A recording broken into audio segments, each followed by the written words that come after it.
Sinda na naman yung kaibigan natin. Mabaho pag pumapasok, kaya pala dito sa basura.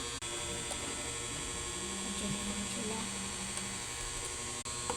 Ew, ang poor mo naman. Wala kang pambiling damit. Tignan mo yung akin. Ano? Kahit mabaho ako, at least maganda yung mga nasusuot ko. Kahit mahirap lang ako. Mabaho daw ako? Amin ko nga.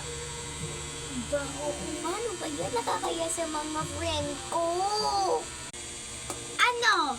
Naniwala na kayo na ang baho mo? Buti ako mabango kasi bagong ligo. Oh. Ano? May habang ka? Oo.